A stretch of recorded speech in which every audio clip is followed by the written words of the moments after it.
ओम श्री परमात्मने नमः। प्रकरण 5। गंध बाबा के चमत्कारी प्रदर्शन। इस संसार में हर वस्तु की एक विशेष ऋतु और हर काम का एक समय होता है।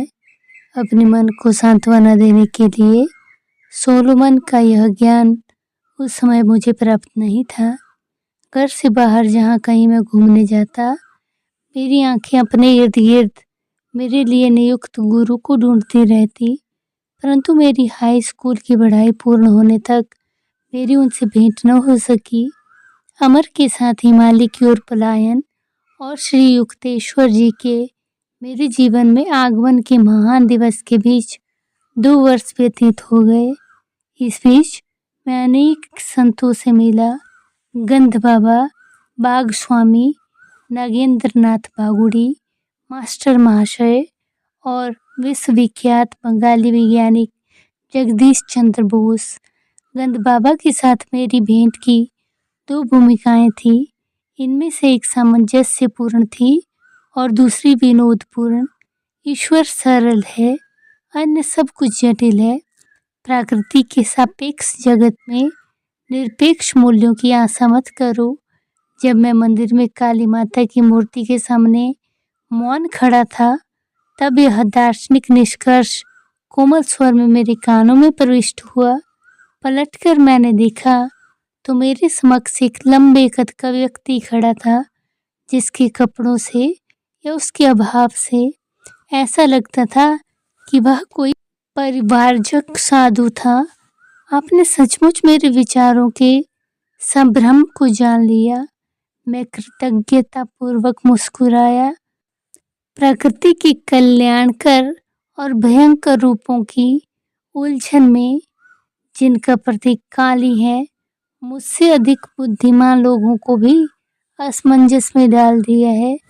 बहुत ही कम लोग उनके रहस्य का भेद पाते हैं। अच्छा और बुरा तो प्रत्येक मनुष्य की बुद्धि को चुनौती देने वाली पहेली है, जिसे वह जीवन में उसके सामने एक सिफक्स की भांति रख दिया है। इस पहेली को सुलझाने का कोई प्रयास भी किए बिना अधिकांश लोग अपनी मृत्यु के रूप में इसका दंड भर देते हैं। यह दंड आज भी उतना ही लागू होता है जितना थीबस के दिनों में था। कभी कभार एकाध अत्यंत उच्च व्यक्तित्व पराजय अस्वीकार कर देता है। द्वैत की माया से वह अद्वैत का अविभाजित सत्य खींच लेता है। आपके शब्दों में दृढ़ विश्वास दिखता है महाराज। ज्ञान प्राप्ति के तीव्र दुखमयी मार्ग अर्थात सत्यनिष्ठ आत्म परीक्षण का मैंने दीर्घकाल तक अभ्यास किया है। आत्म परीक्षण या अपने विचारों पर निरंतर निर्मम दृष्टि रखना एक कठोर और झकझोरने वाला अनुभव है। यह बलवान से बलवान अहंकार को भी चूर चूर कर देता है, परंतु सच्चा आत्म विश्लेषण गणित के नियमों की भांति सिद्ध पुरुष उत्पन्न करने का कार्य करता है। अपने विचारों से अति प्रेम एवं व्यक्तित्व मान्यताओं में दृढ़ता का मार्ग अहंकारियों का निर्माण करता है, जो ईश्वर और सृष्टि की अपने ढंग से व्याख्या करना अपना अधिकार समझते हैं। ऐसे अहंकार युक्त मौलिकता के सामने तो सत्य निश्चित ही विनम्रता पूर्वक पीछे हट जाता है। मैंने कहा, मुझे इस चर्चा में आनंद आ रहा है। मनुष्य जब तक अपने दुराग्रहों से मुक्त नहीं हो जाता, तब तक वह किसी शाश्वत सत्य को नहीं समझ सकता। शताब्दियों से जमा हो रहे कीचड़ में सना मानवी मन असंख्य सांसारिक माया भ्रमों से व्याप्त घृणाजनक जीवन से भरपूर है। यहाँ युद्ध क्षेत्र की भीषण लड़ाई भी फीकी पड़ जाती है। जब मनुष्य पहली बार अपने अंतःशत्रुओं का विरोध करता है, ये कोई साधारण मरने वाले शत्रु नहीं है जिन्हें सुसज्जित सेनाओं की सहायता से काबू में किया जा सके। विषाक्त प्राणघातक अस्त्रों से सुसज्जित ये सर्वव्यापी अविराम कार्य करने वाले अंध वासनाओं के सिपाही मनुष्य का नींद में भी पीछा करते हुए हम सबको धराशायी कर देते हैं। विचारहीन है वह मनुष्य जो सर्वसामान्य नीति के आगे आत्मसमर्पण कर अपने आदर्शों का गला घोट देता है। क्या उसे नपुंसक, निष्प्राण, मानव जाति पर कलंक के अतिरिक्त और भी कुछ कहा जा सकता है? पूज्यवर, क्या विभ्रांत, किंकर्तव्यभिमूढ़ जनसाधारण के लिए आपके मन में कोई सहानुभूति नहीं है? साधु महाराज पल भर के लिए चुप रहे, फिर सीधा उत्तर देकर टाल कर बोले, अदृश्य ईश्वर जो सारे सद्गुणों का भंडार है और दृश्यमान मनुष्य जिसमें प्राय एक भी सद्गुण नजर नहीं आता, इन दोनों में से एक के साथ प्रेम करना प्राय व्यक्ति को चकरा देता है, परंतु विलक्षण बुद्धि का सामर्थ्य भी कम नहीं होता। अंतःकरण का शोध शीघ्र ही सब लोगों के मन की एकता को प्रकट कर देता है। स्वार्थी उद्देश्यों की समानता, कम से कम इस एक अर्थ में मानव की विश्व बंधुता का परिचय मिलता है। अहंकार को पूर्णतः पछाड़ देने वाला यह समानता का आविष्कार मनुष्य के मन में भयचकित विनम्रता उत्पन्न करता है। यह विनम्रता विकसित होते होते आत्मा की निरामयकारिणी शक्तियों के अनुसंधान की ओर कोई ध्यान न देने वाले अपने जाति बांधवों के प्रति सहानुभूति में परिवर्तित हो जाती है। महाराज, सभी युगों के संत आपके ही समान जगत के दुखों से व्याकुल हुए हैं। केवल तुच्छ व्यक्ति ही दूसरों के जीवन के दुखों के प्रति संवेदनशीलता खो बैठता है, क्योंकि वह अपने ही संकीर्ण दुखों में डूबा रहता है। साधु का उग्र रूप काफी सौम्य हो गया था, जो किसी डॉक्टर द्वारा की जाने वाली चीड़-फाड़ की भांति अपने विचारों की चीड़-फाड़ कर मन का गहरा परीक्षण करता है, वही अपने भीतर सबके लिए दया विकसित होती देखेगा। तब उसे अहंकार की नित्य कोलाहलकारी मांगों से मुक्ति मिल जाएगी। ऐसा ही मनोभूमि पर ईश्वर का प्रेम खिलता है। तब वह जीव अपने स्रष्टा की ओर मोड़ता है, किसी और बात के लिए नहीं तो केवल अपनी व्यथा की तड़पने या पूछने के लिए, क्यों प्रभु क्यों? दुख के मान मर्दनकारी कीड़े खा खाकर मनुष्य अंततः उस विधाता के समक्ष पहुंच ही जाता है, जिसका सौंदर्य मात्र ही मनुष्य को अपनी ओर आकृष्ट करने के लिए पर्याप्त है। उक्त साधु और मैं कोलकाता के कालीघाट मंदिर में वार्तालाप कर रहे थे, जहां मैं उस मंदिर का विख्यात सौंदर्य एवं भव्यता देखने गया था। मंदिर की अलंकारिक शोभा की ओर हाथ से इशारा करते हुए उस सारे वैभव को साधु ने निष्प्रयोज्य कहा, ईंटी और गारा हमें कोई श्रवणीय सुर नहीं सुना सकता, केवल अंतर से उठने वाली आवाज ही हृदय के कपाट खोलते हैं। ईंटी और गारा हमें कोई श्रवणीय सुर नहीं सुना सकते, केवल अंतर से उठने वाली आवाज से ही हृदय के कपाट खुलते हैं। मन को आकृष्ट करने वाली धूप का आनंद लेने के लिए हम प्रवेश द्वार की ओर गए, जहां भक्तों के झुंड का आवागमन चल रहा था। तुम अभी युवा हो, साधु महाराज कुछ सोचते हुए मेरी ओर देख रहे थे। भारत भी युवा है। प्राचीन ऋषियों ने आध्यात्मिक जीवन शैली के अमिट आदर्श स्थापित किए थे। उनके महान उपदेश आज के समय और देश के लिए पर्याप्त हैं। उनके अनुशासन नियम न तो आज के लोकाचार के विरुद्ध हैं, न ही ऐसे हैं कि भौतिकतावाद की धूर्तता को भी कृत्रिम लगे, और इसलिए आज भी भारत की पर उनकी पकड़ मजबूत है। लज्जित पंडितगण जिनके काल का हिसाब लगा सकते हैं, उससे भी कहीं अधिक काल से सहस्त्र शताब्दियों से संयमशील समय ने वेदों की योग्यता की पुष्टि की है। इन्हें अपनी विरासत के रूप में ग्रहण करो। जब मैं इस वाग्पटु साधु से सविनय विदा ले रहा था, तब उन्होंने एक अतीन्द्रिय अनुभूति मुझे बताई। यहाँ से जाने के बाद तुम्हें आज एक असाधारण अनुभव होगा। मंदिर के अहाते से बाहर निकलकर मैं निरुद्देश्य से यूं ही चलने लगा। मुड़कर दूसरे एक रास्ते पर बढ़ा ही था कि एक पुराने परिचित से भेंट हो गई। ये महाशय उन महाभागों में से एक थे जिनकी संभाषण शक्ति समय की और कोई ध्यान नहीं देते। वे अनंत काल का आलिंगन करती है। मैं तुम्हें जल्दी ही छोड़ दूंगा। उसने वचन दिया, यदि तुम जल्दी जल्दी मुझे हमारे बिछुड़ने के बाद कि कई वर्षों में क्या क्या हुआ वह सब बता दो। परस्पर विरोधी बातें, अब तो मुझे जाना ही पड़ेगा। परंतु उसने मेरा हाथ पकड़ लिया और थोड़ा थोड़ा करके मुझसे जानकारी लेने लगा। ये भूखी भेड़िए से कम नहीं है। मैंने कौतुक से मन ही मन में सोचा।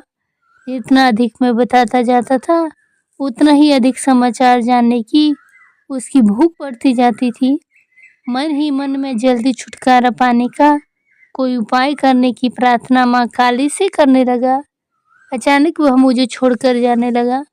मैंने ठंडी सांस ली और उसे वाचालता का ज्वर फिर कहीं न चढ़ जाए, इस भय से दुगनी गति से चलने लगा। अपने पीछे द्रुत गति की चाल सुनकर मैंने अपनी गति और बढ़ा ली।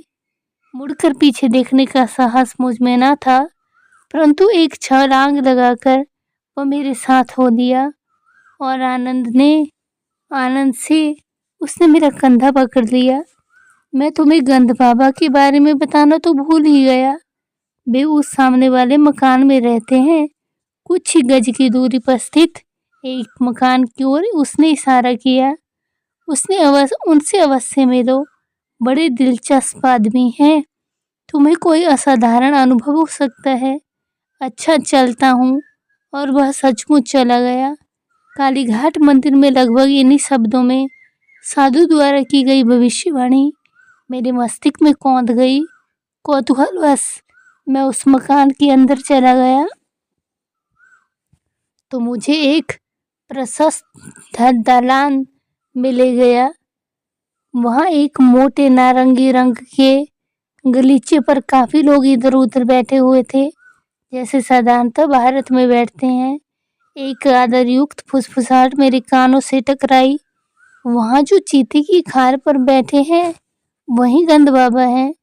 वे किसी की गंधहीन फूल में भी किसी भी फूल की प्राकृतिक सुगंध भर सकते हैं या किसी मुरझाए फूल को फिर से ताजा कर सकते हैं या किसी मनुष्य की त्वचा से मनोरम सुगंध निकलवा सकते हैं। मैंने सीधे उस संत की ओर देखा। उनकी दृष्टि भी उसी समय मुझ पर ही स्थित थी। वे कृष्ण वर्ण और स्थूलकाय थे। उनके चेहरे पर दाढ़ी थी और आंखें बड़ी बड़ी और तेजस्वी थी। बेटा, तुम्हें देखकर मैं प्रसन्न हुआ। बोलो, तुम्हें क्या चाहिए? कोई सुगंध चाहिए? किस लिए? मुझे उनकी बातें बचकानी सी लगी। चमत्कारपूर्ण ढंग से सुगंध का आनंद लेने के लिए, सुगंध बनाने के लिए भगवान का उपयोग, तो उसमें क्या है? भगवान वैसे भी सुगंध तो बनाते ही हैं। जी हाँ, परंतु भी हर बार ताजा सुगंध लेने के लिए और लेने के बाद फेंक देने के लिए फूलों की कोमल पंखुड़ी रूपी शिशु का निर्माण करते हैं। क्या आप फूलों का निर्माण कर सकते हैं? हाँ, परंतु साधारणतः मैं सुगंध ही निकालता हूँ। तब तो इत्र के कारखाने बंद हो जाएंगे। मेरी ओर से उन्हें अपना धंधा करते रहने की अनुमति है। मेरा अपना उद्देश्य तो केवल ईश्वर की शक्ति दिखाना है। महाराज, क्या ईश्वर की शक्ति का प्रमाण देना आवश्यक है? क्या वे सकल विश्व में सर्वत्र अपने चमत्कार नहीं कर रहे हैं? परंतु अनंत सृजनात्मक विविधता में से कुछ तो सृजनात्मक हमें भी प्रकट करनी चाहिए। यह सिद्धि प्राप्त करने से आपको कितना समय लगा? 12 वर्ष। दैवी शक्ति से केवल सुगंध बनाने के लिए? हे महात्मा, मुझे तो लगता है आपने 12 वर्ष व्यर्थ गवा दिए उन सुगंधों के लिए जिन्हें आप किसी भी फूल वाले की दुकान से कुछ ही रुपयों में प्राप्त कर सकते हैं। फूलों की सुगंध उनके ही साथ चली जाती है, मृत्यु के साथ भी सुगंध चली जाती है। मैं किसी ऐसी सुगंध की कामना क्यों करूं जो शरीर को सुख देती है? दार्शनिक महाशय, तुमने मेरे मन को प्रसन्न कर दिया। अब अपना दाहिना हाथ आगे बढ़ाओ। उन्होंने आशीर्वाद मुद्रा में अपना हाथ उठाया। मैं गंध बाबा से कई गज दूर था और कई अन्य व्यक्ति मेरे इतने निकट नहीं थे कि मेरे शरीर का स्पर्श कर सके। मैंने अपना हाथ आगे बढ़ाया, जिसे उस योगी ने छुआ तक नहीं। कौन सी सुगंध चाहिए? गुलाब? तथास्तु। मेरे आश्चर्य का ठिकाना न रहा जब मेरी हथेली के मध्य से गुलाब की मधुर सुगंध तीव्रता के साथ बाहर निकलने लगी। मैंने मुस्कुराते हुए पास ही एक फूलदानी से एक गंधहीन श्वेत पुष्प निकाल लिया। क्या इस गंधहीन फूल में चमेली की सुगंध भरी जा सकती है? तथास्तु। तत्क्षण ही फूल से चमेली की सुगंध उठी। मैंने चमत्कारी संत का धन्यवाद किया और उनके एक शिष्य के पास जाकर बैठ गया। उस शिष्य ने मुझे बताया कि गंध बाबा ने, जिनका नाम स्वामी विशुद्धानंद था, तिब्बत के एक योगी से अनेक आश्चर्यजनक सिद्धियां प्राप्त कर ली थी। उसने मुझे यह भी बताया कि उस तिब्बती योगी की आयु 1000 वर्ष से भी अधिक थी। उस महान गुरु के शिष्य गंध बाबा हमेशा ही केवल एक साधारण उच्चारण से सुगंध का निर्माण नहीं करते। जैसा तुमने देखा, शिष्य के बोलने में अपने गुरु के प्रति गर्व प्रकट था। व्यक्ति के स्वभाव के अनुसार वे भिन्न भिन्न पद्धतियां अपनाते हैं। बाबा असामान्य हैं। कोलकाता के अनेक पढ़े लिखे लोग उनके शिष्य हैं। मैंने मन ही मन निश्चय किया कि मैं उन शिष्यों की संख्या में अपने को जोड़कर उस संख्या की और अधिक वृद्धि नहीं करूंगा। गुरु का अक्षरश असामान्य होना मेरे मन के अनुकूल नहीं था। विनम्रता से गंध बाबा का अभिवादन कर मैं वहां से निकल पड़ा। घूमते घूमते घर जाते हुए मैं उस दिन की 3 विविधतापूर्ण घटनाओं के विषय में सोच रहा था। मैंने जैसे ही घर के द्वार के अंदर प्रवेश किया, मेरी बहन उमा सामने खड़ी हुई थी।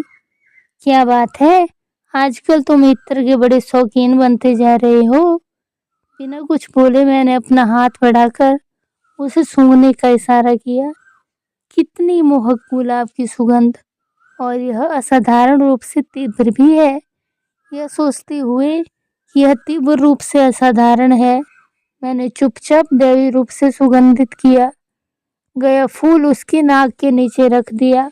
ओह चमेली, मुझे बहुत पसंद है। उसने फूल छीन लिया। जिस फूल के विषय में उसे अच्छी तरह ज्ञात था कि वह गंधहीन होता है, उसी फूल में से चमेली की सुगंध आते देखकर जैसे जैसे वह उसे सूंघती जाती, वैसे वैसे उसके चेहरे पर विनोदी लगने वाले संभ्रम के भाव प्रकट होते जाते थे। उसकी इस प्रक्रिया ने मेरे मन से रहा सा संदेह भी मिटा दिया कि हो सकता है गंध बाबा ने मुझ पर आत्मसम्मोहन का प्रयोग किया हो, जिससे केवल मैं ही सुगंध का अनुभव कर सकूं। बाद में मुझे एक मित्र अलकानंद से पता चला कि गंध बाबा के पास ऐसी शक्तियां थी जो यदि संसार के करोड़ों क्षुधा पीड़ितों के पास होती तो उनकी समस्या हल हो जाती। बर्दवान में गंध बाबा के घर में उस समय सैकड़ों लोगों में से मैं भी उपस्थित था। अलकानंद ने मुझे बताया, एक उत्सव था। योगी वर्ग की ख्याति थी कि वे शून्य में से कुछ उत्पन्न कर सकते हैं। इसलिए मैंने हंसते हुए उनसे संतरे उत्पन्न करने का अनुरोध किया। वह संतरों का मौसम नहीं था। तत्क्षण ही केले के पत्तों पर जो पूरियां परोसी गई थी, वे सब फूल उठी। हर पूरी की पपड़ी के भीतर एक एक छिला हुआ संतरा आ गया। मैंने कुछ सहमे सहमे मन से अपना संतरा खाना शुरू किया, परंतु वह बड़ा ही स्वादिष्ट था। कई वर्षों के बाद आत्म साक्षात्कार के बल से मैं गंद बाबा के चमत्कारों के रहस्य को जान गया। खेद इस बात का है कि वह विधि विश्व के क्षुधार्त मानव झुंडों की पहुंच से बाहर है। मानव को शब्द, स्पर्श, रस, रूप, गंध की जो विभिन्न इंद्रिय अनुभूतियां होती हैं, वे इलेक्ट्रॉन्स और प्रोटॉन्स की स्पंदनात्मक विविधता के कारण होती हैं। उनके स्पंदनों का पंच प्राण नियंत्रित करते हैं। ये पंच प्राण आणविक ऊर्जाओं से वे सूक्ष्मतर होते हैं और प्रजायुक्त 5 विशिष्ट संवेदी तन्मात्राओं से युक्त होते हैं। गंद बाबा कुछ यौगिक प्रक्रियाओं के बल से इस प्राण शक्ति के साथ समरस होकर प्राण कणिकाओं की स्पंदन रचना में परिवर्तित लाने में और इस प्रकार इच्छित परिणाम प्राप्त करने में समर्थ थे। उनके गंध, फल और अन्य चमत्कार केवल सम्मोहन द्वारा उत्पन्न आंतरिक संवेदन नहीं होते थे, बल्कि लौकिक संबंधों के वास्तव में मूर्त रूप होते थे। सम्मोहन विद्या को डॉक्टरों द्वारा छोटी छोटी शल्य क्रियाओं में उन लोगों पर प्रयुक्त किया गया है जिनके लिए बेहोशी की दवाएं खतरनाक हो सकती है, परंतु जिन पर बार बार सम्मोहन का प्रयोग किया जाता है उनके लिए यह हानिकारक होता है। इस हानिकारक मनोवैज्ञानिक परिणाम कालांतर में मस्तिष्क की कोशिकाओं की रचना में गड़बड़ उत्पन्न कर देता है। सम्मोहन दूसरे की चेतना के क्षेत्र में अनधिकारिक प्रवेश करता है। इसके अस्थायी आभासों से और ईश्वरानुभूति संपन्न पुरुषों द्वारा किए गए चमत्कारों में कोई समानता नहीं है। ईश्वर में जागृत हुए सच्चे संत नित्य सृजन करने वाले उस विराट स्वप्न दृष्टा के साथ अपनी इच्छा को मिलाकर इस स्वप्न सृष्टि में परिवर्तन करते हैं। गंद बाबा जैसे चमत्कारों का प्रदर्शन करते थे, वैसे चमत्कार दिखाने से लोग आकर्षित तो होते हैं, परंतु आध्यात्मिक दृष्टि से उनका कोई लाभ नहीं होता। मनोरंजन के अतिरिक्त उनका कोई प्रयोजन नहीं होता। अतः ईश्वर की यथार्थ खोज से ये साधक को पथच्युत कर देते हैं। असाधारण शक्तियों के आडंबरपूर्ण प्रदर्शन की सिद्धजनों ने निंदा की है। फारस के संत अबू सईद ने जल, हवा और अंतरिक्ष पर अपने चमत्कारी शक्तियों की सत्ता का अभिमान करने वाले कुछ फकीरों का उपहास किया था। मेंढक भी पानी में आराम से रह सकता है। अबू सईद ने सौम्यता से उपहास करते हुए कहा था, चील कौवे आसानी से हवा में उड़ सकते हैं। शैतान पूर्व में भी था, है और पश्चिम में भी है। सच्चा मनुष्य वह है जो समाज में सदाचार का पालन करता हुआ रहता है और क्रय विक्रय करते हुए भी कभी एक लक्षण के लिए ईश्वर को नहीं बुलाता।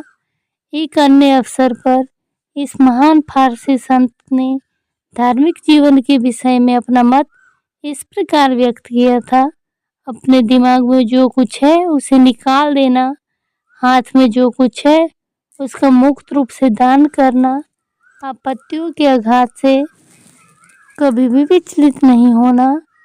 न तो काली घाट के निष्प्रिय महात्मा और न तिब्बत के प्रशिक्षित योगी ही मेरी गुरु प्राप्ति की तीव्र इच्छा को संतुष्ट कर सके। किसी का आध्यात्मिक स्तर पहचानने में मेरे हृदय को शिक्षित करने की आवश्यकता नहीं थी। जब भी किसी सचमुच उदात्त व्यक्तित्व का सामना होता तब वह धन्य धन्य कर उठता। यह धन्य धन्य और भी गूंजने वाली होती, क्योंकि यह कभी कभार की और वह भी अंतर्मन गहराइयों से उठती। अंततः जब अपने गुरु से मेरा साक्षात्कार हुआ, तब उन्होंने केवल उदाहरण के की अच्युतता के द्वारा ही मुझे सच्चे पुरुष का परिमाण सिखाया। इस प्रकार प्रकरण 5 समाप्त होता है। ओम श्री परमात्मने नमः।